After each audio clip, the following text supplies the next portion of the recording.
इस अंबेडकर जयंती में मैं आया हूं। बाबा साहब की अंबेडकर जयंती बड़ी महत्वपूर्ण जयंती होती है।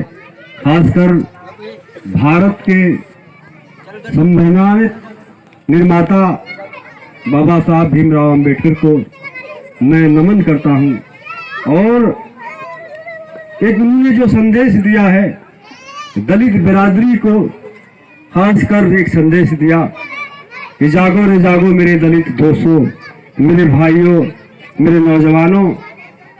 आज बाबा साहब की देन है कि आज मैं प्रधानी के चुनाव लड़ रहा हूं। इनके संवैधानिक तौर तरीके से आज सब तमाम लोग कैंडिडेट हैं। इन्होंने हमको अधिकार दिया। आज हम चुनाव जो लड़ रहे हैं ये बाबा साहब की देन है। वरना बाबा साहब अगर अपनी किताबों में, संविधान में अगर वोट का हक न दिया होता तो आज दलित समाज भी वोट से वंचित होता और हम भी वंचित होते। इस देश की परंपरा में आज बाबा साहब का बहुत बड़ा योगदान है।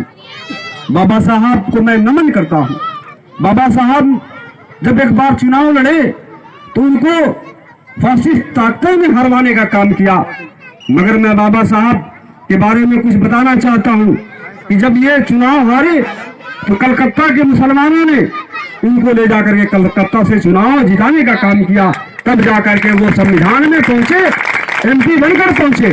तो आज हमारी जो लड़ाई है हम फासिस्ट ताकतों से है। जो संविधान बाबा साहब ने लिखा था, आज हमको हक अधिकार जो मिला है इस भारत में रहने का, संवैधानिक तरीके से मिला है, तो ये बाबा साहब की देन है।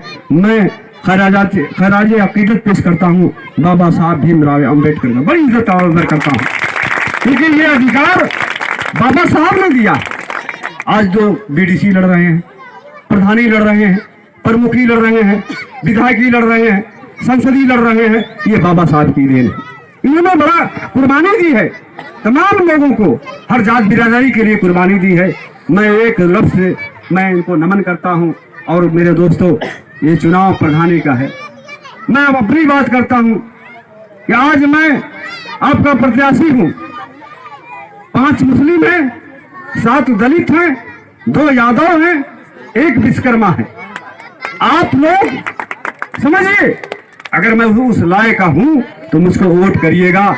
मेरा निशान है कैरम बोर्ड, मेरा निशान है कैरम बोर्ड, 7वें नंबर पर आएगा।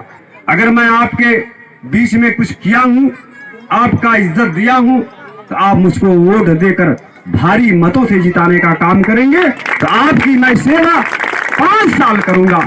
इससे पहले मैं प्रधान था, 10 लाख रुपए का नाला मैंने बनवाया। वहां जाके छोड़ा तो जरूर है, क्योंकि पैसा मेरे पास नहीं था। मगर क्यों मैंने बनाया? जब मैं चुनाव लड़ा था इस बस्ती से सिर्फ मात्र 15 वोट मुझको मिला था। मगर फिर भी आप लोगों की दुआ से मेरे दिमाग में बात थी कि आप लोग यहाँ परेशान हो। बरसात में यहाँ घरों में पानी घुस जाया करता था, मैंने अपनी आंखों से देखा है। इसलिए मैंने 10 लाख रुपया लगा करके नाला वहां तक बनाने का काम किया। अगर आप लोग मौका देंगे तो वो नाला मैं नहर पर लेकर जाकर छोड़ने का काम करूंगा। और मैं ये कहना चाहता हूं कि 45 आवास इंदिरा आवास माला के लिए आए हैं। इस बस्ती में 45 आवास दिया, पच्छू बस्ती में 45-46 आवास दिया, असीलपुर बस्ती में मैंने 8 आवास दिया, मुस्लिम बंधुओं में 8 आवास दिया, सैकड़ों आवास मैं लेके आया। मगर अफसोस, इससे पहले जो प्रधान जफर महमूद थे, एक भी आवास ना ला सके। ये किसका नुकसान हुआ? ये आप लोगों का नुकसान हुआ। इससे पहले चंद्रभान भी प्रधान थे, एक भी आवास ना ला सके। मैं क्यों लाया? मैं प्रधान संघ अध्यक्ष बनाया गया था अपने रानी की सराय ब्लॉक का। मैं लड़ाई लड़ा, मैं विकास भवन में जाता था, मैं डीएम के कार्यालय जाता था, मैं सीडीओ के यहाँ जाता था, मैं अपनी जनता की समस्या को वहां जाके लिखित देता था कि मेरी जनता गरीब है, दबी कुचली है, कच्चे मकान है, मंडी में रहते हैं। मैं लड़ाई लड़ करके लाता था, तब जाके आवास यहाँ आया, वरना कोई लड़ाई लड़ने वाला नहीं है। चाहे जफर महमूद हो, चाहे चंद्रभान हो, चाहे तमाम कैंडिडेट हो, अगर मेरा मुकाबला कोई कर सके तो आप कहो कि जावेद चुनाव तो आप बाहर हो, आप मत लड़ो। खुदा की कसम मैं चुनाव नहीं लड़ता, मैं चुनाव नहीं लड़ता। आपकी समस्या मेरी अपनी समस्या है। मैं आपको अपना भाई समझता हूँ, आपका बेटा, आपको मैं अपना बेटा समझता हूँ, पिता समान पिता समझता हूँ, मैं आपको इंसान समझता हूँ। 5 साल किसी ने इस बस्ती में टेलीफोन किया, प्रधान जी कहाँ हैं, तो मेरा जवाब यही रहता था कि आप लोग कहाँ हैं। वो बताते थे कि मैं घर हूँ, 10 मिनट में अपनी मैं मोहर लेकर के मैं घर पहुंचता था। क्या इस बस्ती में मैं नहीं आता था? क्या इस बस्ती में नहीं आता था? मैं सोचो, जफर महमूद कभी इस बस्ती में आए? कभी एक दिन भी नहीं आए होंगे 5 साल में। मैं ये कहना चाहता हूं कि मेरी लड़ाई न चंदभान से है, न कलपू से है, न बलबबलू से है, न राजेश से है, न विश्वकर्मा से है, न किसी से मेरी लड़ाई है। मेरी लड़ाई शौकत इंड एंड कंपनी, शालीमार कंपनी से है। आज मेरी लड़ाई उन लोगों से है जो फासिस्ट ताकते हैं, जो आपको इंसान नहीं समझते। आज 5 साल में ये लोग मेढकों की तरह से नजर आते हैं। उसके बाद 5 साल भूल जाएंगे कि आपके पास क्या बीती है, क्या खाए हैं, क्या पिए हैं, क्या परेशानी है, कोई पूछने वाला नहीं है। ये सिर्फ वाहिद जावेद आलम फराही है कि आपकी हमदर्दी में 5 साल आपके घर तक पहुंचने का काम करता है।